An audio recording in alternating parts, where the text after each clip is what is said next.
Assalamualaikum warahmatullahi wabarakatuh. Perkenalkan, nama saya Nur Asma dari Prodi Manajemen Pendidikan Islam kelas A dengan NIM 08. Di video kali ini saya akan menjelaskan materi bahasa Indonesia tentang ragam bahasa. Jadi, apa itu ragam bahasa? Bahasa adalah salah satu alat komunikasi di mana melalui bahasa manusia dapat berhubungan atau berkomunikasi, saling berbagi pengalaman, saling belajar dari yang lain, dan saling meningkatkan kemampuan intelektual. Jadi, ragam bahasa adalah variasi bahasa menurut pemakaian yang berbeda-beda, menurut topik yang dibicarakan, menurut hubungan pembicara, kawan bicara, orang yang dibicarakan, serta menurut media pembicara. Dikutip dari Bachman 1990. Seiring dengan perkembangan zaman yang sekarang ini, banyak masyarakat yang mengalami perubahan. Bahasa pun juga mengalami perubahan. Perubahan itu berupa variasi bahasa yang dipakai sesuai keperluannya. Agar banyaknya variasi tidak mengurangi fungsi bahasa sebagai alat komunikasi yang efisien, dalam bahasa timbul mekanisme untuk memilih variasi tertentu cocok untuk keperluan tertentu yang disebut ragam standar. Ragam bahasa Indonesia dibagi menjadi 3 jenis, yaitu yang pertama berdasarkan media, yang kedua berdasarkan cara pandang penutur, yang ketiga berdasarkan topik pembicara. Berdasarkan media, ditinjau dari media atau sasaran yang digunakan untuk menghasilkan bahasa. Ragam bahasa terdiri dari ragam bahasa lisan dan ragam bahasa tulisan.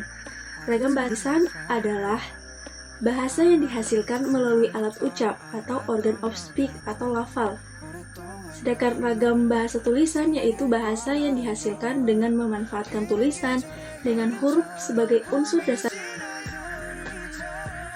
Selanjutnya yang kedua, berdasarkan cara pandang penutur.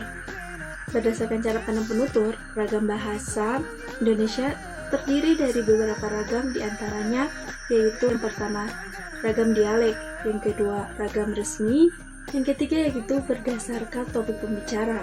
Berdasarkan topik pembicara, ragam bahasa terdiri dari beberapa ragam, diantaranya adalah yang pertama ragam bahasa ilmiah, yang kedua ragam bahasa umum, yang ketiga ragam bahasa bisnis, yang keempat ragam bahasa agama, yang kelima ragam bahasa sosial, yang keenam ragam bahasa kedokteran, yang ketujuh ragam bahasa sastra.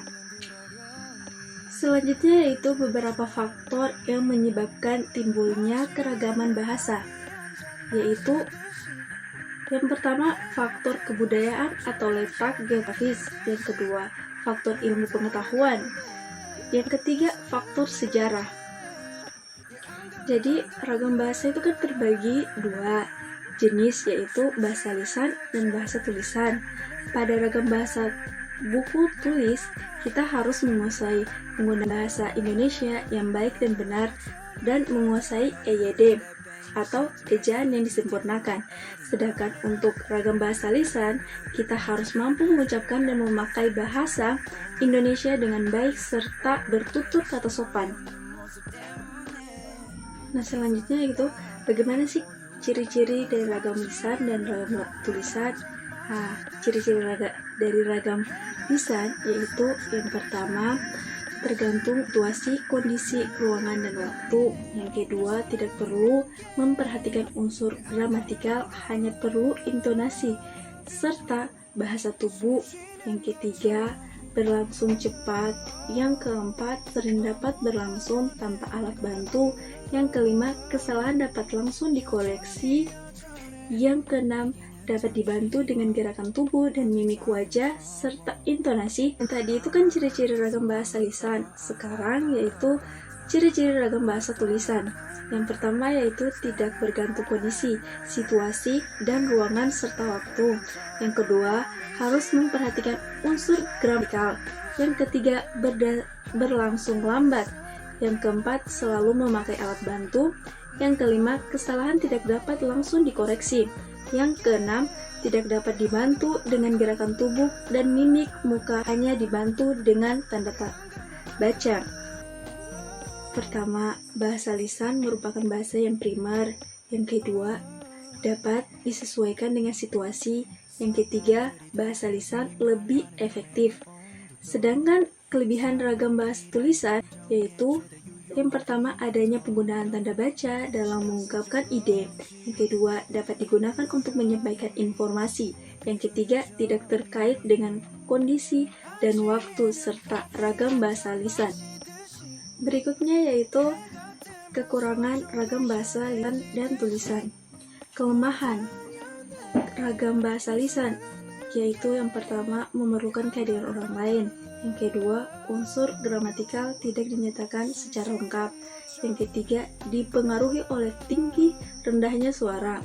Yang keempat, ragam lisan terkait ruang dan waktu. Yang kelima, orang yang dibicarakan belum tentu dapat dimengerti oleh pendengarnya. Nah, selanjutnya yaitu kelebihan ragam bahasa lisan dan tulisan. Kelebihan dari ragam lisan yaitu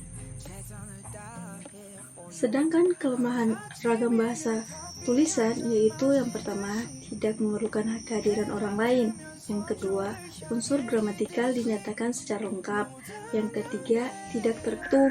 Yang keempat, dipengaruhi oleh tanda baca atau ejaan. Yang kelima, sering terjadi kesalahan pengertian. Yang keenam, perlu pemahaman bagi yang menerima. Terdapat beberapa kendala ragam bahasa tulisan. Yang pertama yaitu mendeskripsikan secara jelas dan terperinci apa yang hendak kita sampaikan.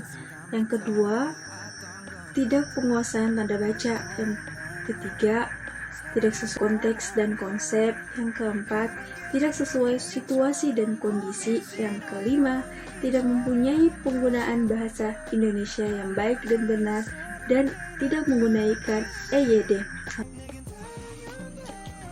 Jadi kesimpulan yang saya ambil dari materi ragam bahasa ini yaitu di mana bahasa lisan kurang cermat menyampaikan pikiran dan perasaan karena bersifat spontan dan kurang cermat pula si pendengar menangkap dan memahaminya karena tidak bisa disimak ulang.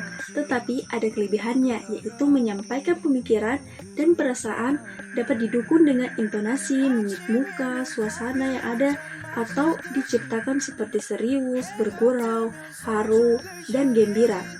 Dengan demikian, bahasa lisan tidak bisa dipahami secara tepat hanya melalui hubungan makna kata demi kata. Demikian, bahasa lisan tidak bisa dipahami secara tepat hanya melalui hubungan makna kata demi kata. Di pihak lain, kelemahan dan kelebihan bahasa tulisan merupakan kelebihan dari bahasa lisan.